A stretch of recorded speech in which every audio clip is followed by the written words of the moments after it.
Hi guys, welcome back to my channel. Minis was fresh flavors every other day. இன்றைக்கான recipe என்னென்னு பார்த்தீங்கன்னா ஒரு சூப்பரான ஒரு டெசர்ட் ரெசிபி தாங்க, ஆரஞ்சு வச்சு. அண்ட் இந்த ரெசிபி எப்படி செய்யுதுன்னு பார்க்குறதுக்கு முன்னாடி என்னோட வீடியோ ஃபஸ்ட் டைம் பார்க்குறீங்கன்னா என்னோட சேனல் மறக்காமல் சப்ஸ்கிரைப் பண்ணிக்கோங்க. அண்ட் வாங்க வீடியோக்குள்ளே போயிடலாம்.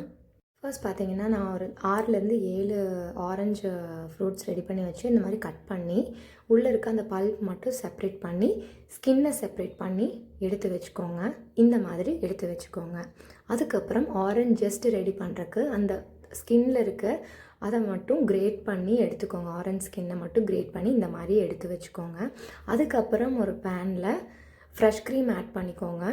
இதில் யூஸ் பண்ணுற எல்லா இன்க்ரீடியன்ஸும் ரூம் டெம்பரேச்சரில் இருக்க மாதிரி பார்த்துக்கோங்க. அதுக்கப்புறம் வெனிலா எசன்ஸ், அதுக்கப்புறம் கண்டென்ஸ்டு மில்க் மெய்ட் ஆட் பண்ணிக்கோங்க. அதுக்கப்புறம் அந்த ஆரஞ்சு ஜஸ்ட் இது எல்லாத்தையும் நல்லா கலந்து விட்டுக்கோங்க. அதுக்கப்புறம் நம்ம எடுத்து வச்சுருக்க ஆரஞ்சு பல்ப்லேருந்து ஜூஸ் எக்ஸ்ட்ராக்ட் பண்ணிக்கோங்க.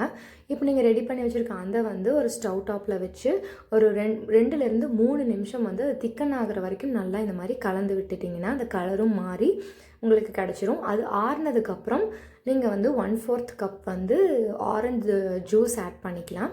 உங்களுக்கு டேஸ்ட்டு பொறுத்து கூட நீங்கள் இன்னும் கொஞ்சம் ஒரு 1/2 கப்பு சேர்த்து ஆட் பண்ணிக்கலாம் 1/4. அதுக்கப்புறம் நீங்கள் கலக்கி வச்சுருக்க அந்த மிக்சரை ஒவ்வொரு ஆரஞ்ச் ஷெல்லையும் நீங்கள் உள்ளே ஊற்றி ஒரு 4 hours மட்டும் ஃப்ரிட்ஜில் வச்சு எடுத்துக்கிட்டிங்கன்னா ஒரு சூப்பர் அண்ட் டேஸ்டியான சம்மர் வெக்கேஷனுக்கு கிட்ஸுக்கு பிடிச்ச மாதிரி ஒரு டெசர்ட் ரெசிபி செஞ்சு கொடுத்துட்டு எப்படி இருந்துச்சுன்னு சொல்லி மறக்காமல் எனக்கு கமெண்ட் பண்ணுங்கள். அண்ட் இந்த மாதிரி மோர் வீடியோஸ் வேணும் அப்படின்னா என்னோட சேனலை சப்ஸ்கிரைப் பண்ணிக்கோங்க. அண்ட் பக்கத்தில் இருக்க பெல் ஐக்கானை ப்ரெஸ் பண்ணால் தான் நான் போடுற வீடியோஸோட நோட்டிஃபிகேஷன்ஸ் உங்களுக்கு கிடைக்கும். See you, bye, stay tuned.